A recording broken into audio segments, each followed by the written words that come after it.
Hello, everyone, and welcome back to Last Week in Esports. I'm your host, Gen.G TV, and let's talk about what happened last week. We had VCT Champions, we had a few League of Legends series with some big Worlds implications, and we had Gamers 8 version of CSGO. Without further ado, let's dive right into it. Baker, what was that? Cloud9 are your E-League Major champions! This is Rocket League! Continuing their run of dominance in most esports, Team Vitality take the win again. They dominated, seemingly, the Gamers 8 CSGO edition, taking first place over ENCE, which, tragically for ENCE, they have fallen short yet again. I think this marks at least the second tournament in a row where they finished second. But let's talk about Vitality's success. They finished first in IEM, they finished first in the Pro League, they finished first at the Blast Premier, and then they just won Gamers 8. So I think they're lining their pockets. And honestly, let's give a shout out to Team Vitality just as a whole org. Rocket League team just won World Championships. Their CS team is performing. They're building something over there. And I think they just celebrated like 10 years as an org. So Team Vitality seems to be doing it right, and major props to them for this. We can't talk about esports without talking about Riot Games titles, and we have VCT champions going on currently. As you can see, Loud and Fnatic have struggled. Loud has beaten Fnatic and then lost the next game versus PRX, and now Fnatic and Loud are making their run through lowers, where they are actually going to face off again this week. You have two of the crowd favorites now facing off for a second time in VCT. Scriptwriters are doing their job. But beyond that, we have PRX and Evil Geniuses really dominating their competition, in my opinion. They're both making it through uppers. They're going to face off as well this week. I personally am going to take PRX. I really like PaperX, what they've been doing social media-wise and just kind of org-wise. I respect the hell out of them. They're putting in a lot of work, and I'm hoping for some success from them. Do I know about EDG? I think they had some decent expectations going into this, but Edward are in fact not gaming. They only won one series here at VCT, and they are currently out after dropping now their second series. So it is what it is. I think that's a little bit lackluster of a event from EDG. I think they probably expected more, but hopefully their league team can make up for it. It is that time of the year where League of Legends is getting into its Worlds form. All the leagues are really wrapping up their summer series, and we had LCS and LCK finish up this week. Start with LCS.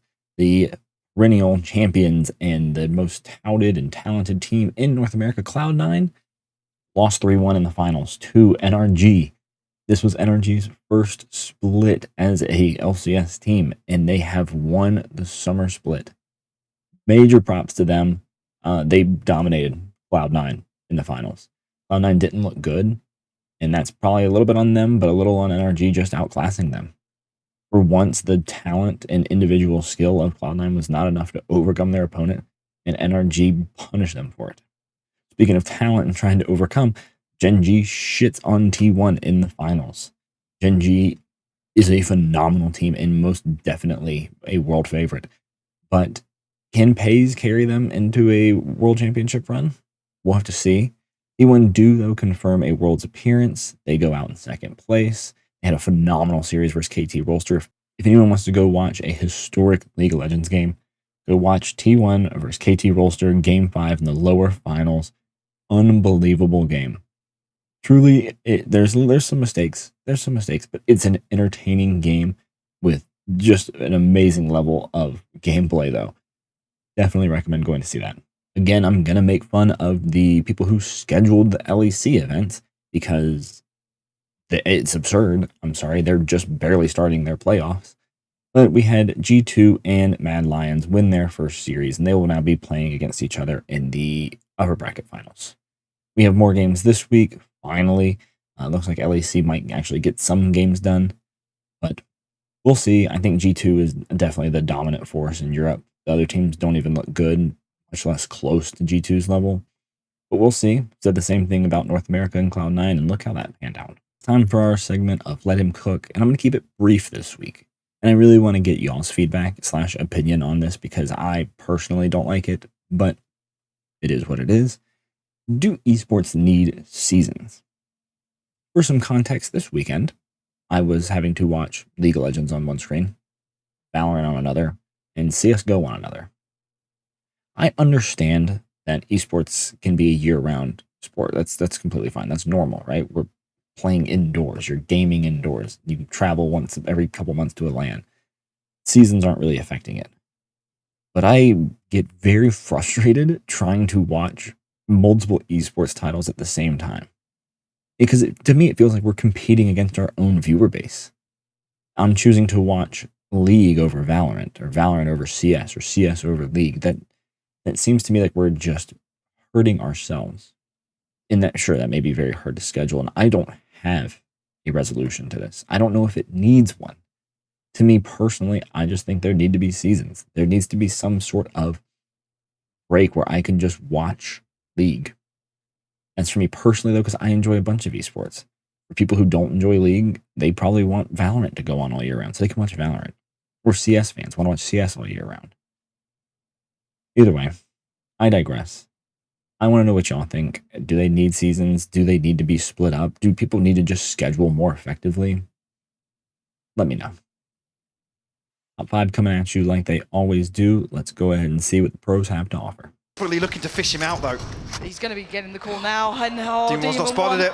This position, is it more than one for maybe Demon? One, it is! Oh, 3! The triple for Demon 1! From this Camille, so Zeus is going to go down. We got a tidal wave coming in. Faker desperate to keep them around, to get something done. It pays. He has nowhere to go, so he just goes forward. He just takes them out, and T1 can't get away. And Apex has actually taken down Monacy. What's that? He's out. Gamed the Orpa up to JKS. A magnificent sequence. Triple kill from JKS.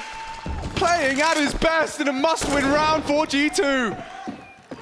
But up and over, maybe Magic's got something to say about this one. He's low, but JKS, Mr. Savage indeed. Just have to try and stand and deliver with a lot less. Demon 1 first on in. They try and clear through. Looks for the next target. Oh, it's gorgeous! Demon 1! This guy is something else. I was not looking, but look at the time. There's no time for this. They need to be on the bomb. They strike in unison. Up to Flamesy. What have you got for us? One is enough, I think. They have to defuse. He just has to kill Monacy. Flamesy takes them to the finals. As always, esports will continue. This week we have some great stuff on the docket. We have Gamers 8 Rocket League coming up. Can Team Vitality defend that World Championship and take home a few more $1 million? We have LEC Summer Finals going to be continuing. Hopefully, maybe crown a champion at some point this season. And then we also have VCT Champions. That should be coming to a wrap soon. We have phenomenal games. As I said earlier, we have Loud vs. Fnatic, the match of the Titans, the 2 community favorites. Plenty to watch. Make sure you tune in. But everyone, thanks for watching, and I hope you all have a great one. GG.